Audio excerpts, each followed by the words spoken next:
Well, tonight we will head overseas to Iraq, where the U.S. military poised to send in additional forces to the country to help combat ISIS. Is this a good move? Also, a new report suggesting that President Obama called on Iran for help in the fight against the militant group, while another report claims that Iran actually assisting the Taliban. Military analyst Mike Lyons joins our panel to clear things up. And just one day before the nation pauses to commemorate Veterans Day, the VA, the new secretary, announces the biggest reorganization in that department's history. Will vets now get the quality care and attention they deserve after those problems surfaced at VA hospitals across America? Plus, tonight, we're hearing from former New York gubernatorial hopeful Zephyr Teachout. She joined us on set and telling us what she has to say about her run against Governor Cuomo and what she thinks about the state of New York politics today after some interesting revelations. Good evening, everybody, and welcome to RFL. I'm Richard French. Thanks so much for joining us. Well, tonight we will begin with the U.S. military action in Iraq. President Obama has given Pentagon officials the green light to send 1,500 additional U.S. military forces to Iraq to help aid in the fight against ISIS militants. The troops, they'll serve as non-combat advisors. U.S.-led coalition has helped Kurdish and Iraqi ground forces carry out hundreds of airstrikes against ISIS since August. And while U.S. troops take on ISIS militants in Iraq, there are new reports, competing reports, if you will, suggesting that President Obama has reached out to Iran to help assist America with the fight. And on the flip side, the Wall Street Journal reports that the president secretly wrote to Iran's supreme leader, Ayatollah Ali Khamenei, here in the middle of last month and described a shared interest in fighting Islamic State militants in Iraq and Syria. On the flip side, a new report published by the Pentagon says that Iran continues to provide calibrated lethal aid to the Taliban in Afghanistan to help the group conduct attacks against U.S. and Western security forces operating within the country. All right, let's bring in our first panel tonight. And I'm joined by Mike Lyons, former Army captain who served in Iraq. He's also a military analyst for CBS News Radio and a senior fellow at the Truman National Security Project in Washington. Dominic Carter, of course, political journalist and author, joins me as well. Okay, Mike, maybe it's not a seismic shift, 1,500 additional troops, but it seems to be an evolving position as to what we're hoping to do and how we're going to do it.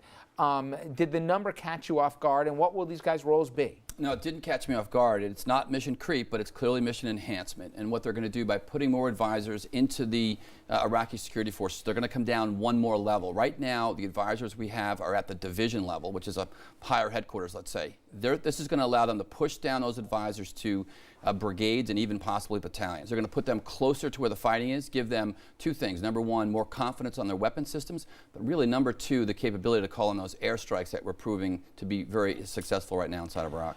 We're also hearing grumbling among military that they're too limited and that they'd like to go beyond some of the strikes that are apparently with so many caveats that they don't think they could be doing as much damage to ISIS and some of the other enemy forces as we'd like.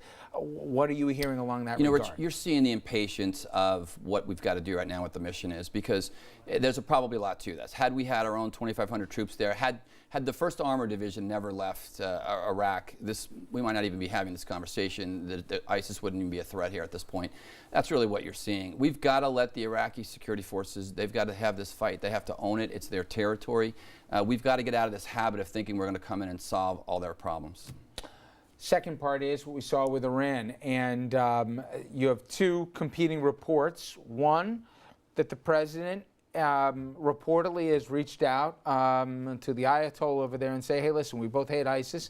We got some mutual interest. On the flip side, you've got reports here, a couple things. One is that the Iranians are directly funding the Taliban, who obviously are taking aim at our own guys here and other Western security forces, and also some of the dialogue that the Iranians are now using on record against Israel and the destruction of the state. And then you've got our biggest allies in the Middle East saying, what gives here? Is this to be expected with such a messy situation, or are we screwing this up a little bit and that we should at least pick our lines a little clearer? Well, clearly Iran is an enemy, and I think in my lifetime it's been the #1 foreign policy failure of our government in post-World War II as a minimum. But you do have to talk to your enemies at this point. I mean, everything that we have right now in the Middle East is a function of what happened in 1979 with the overthrow of the Shah and the Khomeini regime at that point in time. So I think it's a good thing that the president did this, and it's in advance of a nuclear deal that's supposed to happen on the 24th of November. That is all about keeping Iran from having a nuclear weapon. Now, the worst possible scenario is that the Israelis preemptively strike before then. I mean, the worst thing we could have is more increased conflict in the Middle East. So I'm of the line that in the past, we had used Turkey actually as a way to speak to Iran, but you could see our relationship with Turkey is somewhat faltered here. So what the president did was presidential, the right thing. He sends a message to their direct leader.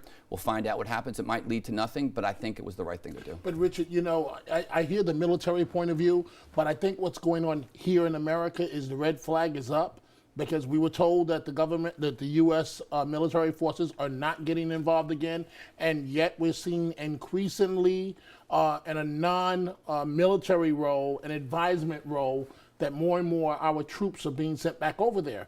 And note when this came down. It came down on Friday night, and government, as you well know, whenever you have bad news and you want to bury it, dump it on a Friday. After the midterms were over. Yeah, that's right.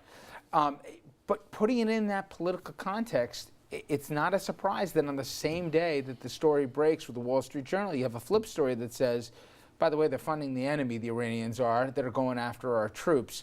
You know how this is going to work out. You're damned if you do and damned if you don't. If you don't engage them and try and find somebody else, if we're not going to have a full military engagement on the ground, makes sense. But on the flip side, look at who we're dealing with. We're dealing with the Ayatollah, you know? Yeah, what are the unintended consequences of what's happened in Iraq since we invaded in 2003 has been the rise of Iran. And we should have made that as a possible course of action. That it did the Iraqi government not step up and not stand on its own like it's not doing right now, that the center of gravity in that part of the world becomes Iran. So we're going to have to deal with them. They do have an influence over the Shia government. We're trying to take that influence and make it less.